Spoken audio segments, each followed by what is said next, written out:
तो हम लोग देख रहे हैं एक्सरसाइज 4.4 क्लास 10 का। इसमें लिख रहा है क्या, क्लास 4 माने 10 का है एक्सरसाइज 4.4 का क्वेश्चन नंबर 1 में लिखा हुआ है निम्न द्विघात समीकरणों के मूलों की प्रकृति ज्ञात कीजिए। ठीक है, यदि मूलों का अस्तित्व हो तो उन्हें ज्ञात कीजिए। इसमें 3 क्वेश्चन है। एक में दिया हुआ है 2x square minus 3x plus 5 equal to 0। 2 में है 3x square minus 4 root 3x plus 4 equal to 0। और तीसरा में है 2x square minus 6x plus 3 equal to 0। ठीक, तो अब इसमें करना क्या कि मूलों की प्रकृति जानना है। तो मूलों की प्रकृति विविक्तर जिसको कहते हैं डी इक्वल टू होता है बी स्क्वायर माइनस 4ac ये होता है ना। तो यहां पर ये बता रहा है मूलों की प्रकृति के लिए ये डी हम निकालेंगे तो डी के लिए क्या हो गया, डी ग्रेटर देन 0 हो जाए। डी अगर यानी बी स्क्वायर माइनस 4ac अगर बड़ा हो जाएगा, जैसे कि यहां से लिखेंगे B square minus 4ac greater than 0, तो 2 असमान वास्तविक मूल होगा। 2 असमान वास्तविक मूल है। किताब में भिन्न भिन्न लिखा होगा, असमान या भिन्न भिन्न सब एक ही होता है। फिर यदि कहता है कि B square minus 4ac less than 0, पहले इक्वल टू 0 कर दीजिए, इक्वल टू 0, तो यह 2 समान हो जाएगा। अल्फा और बीटा दोनों एक ही निकलेगा, समान वास्तविक मूल हो जाएगा। वास्तविक मूल है। ठीक है, ये असमान है और ये समान है दोनों। और यदि कि ये हो जाएगा B square minus 4ac less than 0, यानी डी का मान 0 से छोटा हो जाए तो मूलों का अस्तित्व नहीं है, कहता है मूलों का अस्तित्व नहीं है।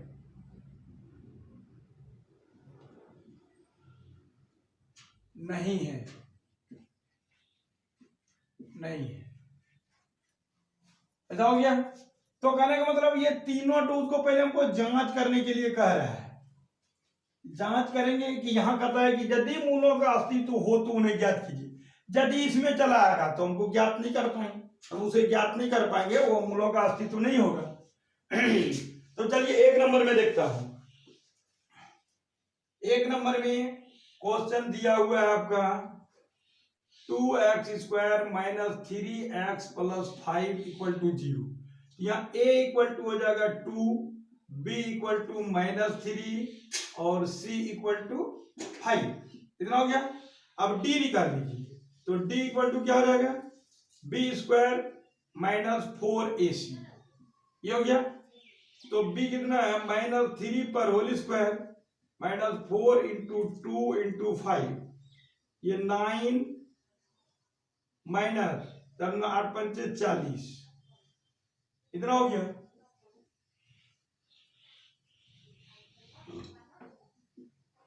माइनस 31 हो गया। तो यह पहले वाला हमारा है कि मूलों का अस्तित्व नहीं है, मूलों का अस्तित्व नहीं है। तो पहला क्वेश्चन का आंसर हो जाएगा मूलों का अस्तित्व नहीं है।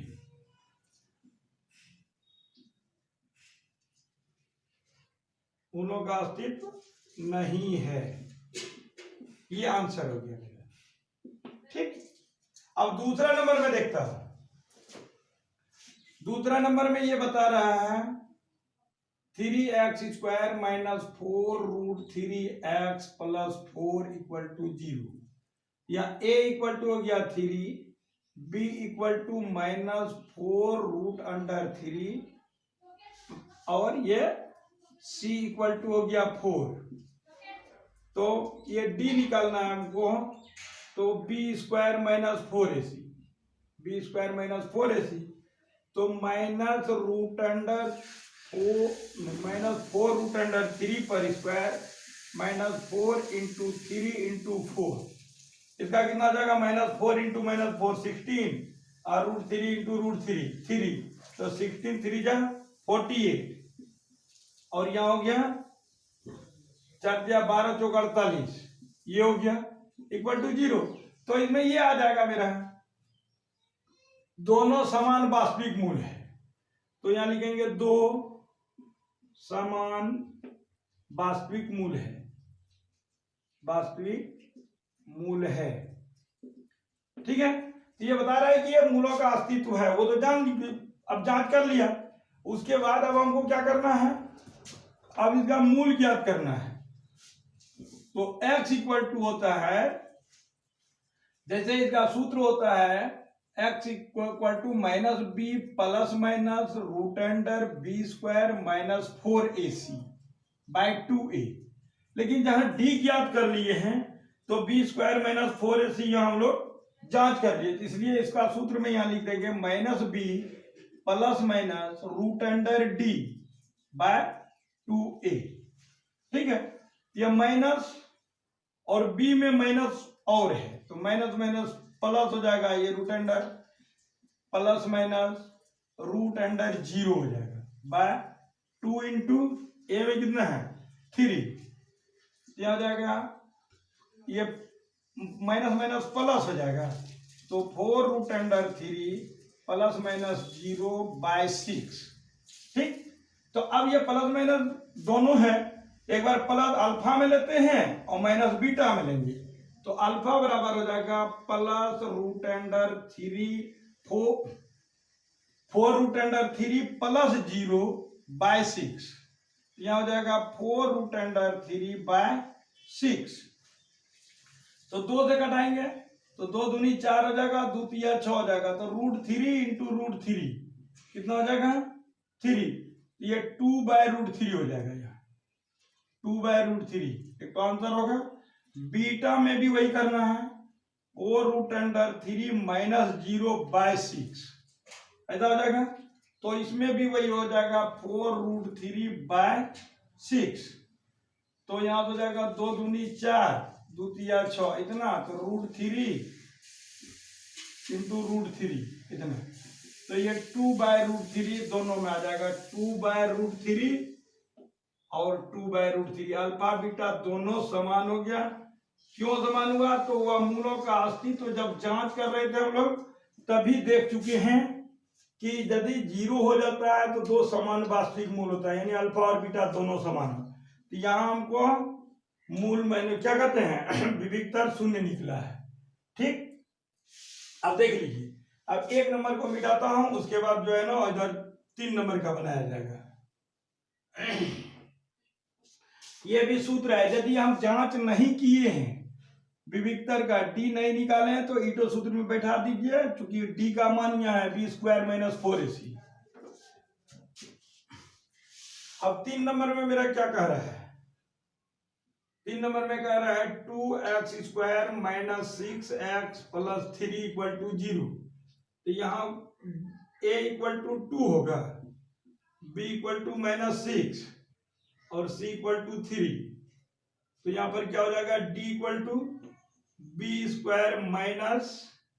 4ac, तो b कितना है -6 पर होल स्क्वायर -4 इंटू a में 2 हो गया इंटू 3, ये 6 × 36 और 4 × 8 दिया 24, ये 12 हो गया। तो दो असमान वास्तविक मूल है, यानी मूलों का अस्तित्व है, दो असमान वास्तविक मूल है, दो असमान वास्तविक मूल है। ये आपको ज्ञात करना ही होगा यदि ऐसा क्वेश्चन लिख रहा है। कताई मूलों की प्रकृति बताइए, यही मूलों की प्रकृति 3 तो है। ठीक है, तो अब जैसे कि इसको यहां से ले लेते हैं, इधर मिटा देता हूं, इसका 2 नंबर का इसको,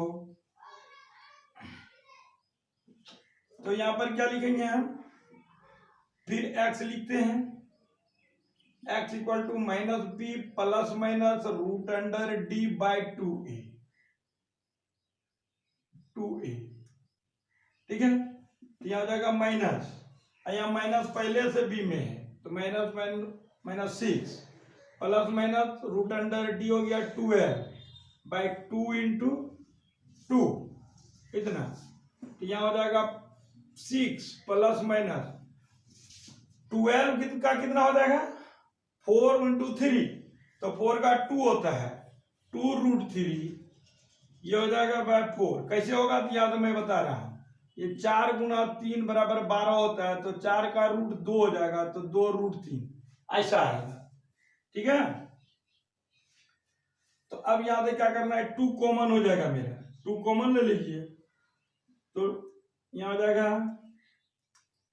3 प्लस माइनस √3/4, ये कट जाएगा 2। तो अल्फा में क्या लेंगे हम 3 प्लस √3/2 और बीटा में ले लेते हैं 3 माइनस √3/2। बस यही आंसर लेना है, एक्स का दोनों मान जो होगा ये हो गया, ठीक है। तो आप लोग देखेंगे, समझेंगे और प्रयास करेंगे और देखने समझने का, ठीक। आज इतना ही।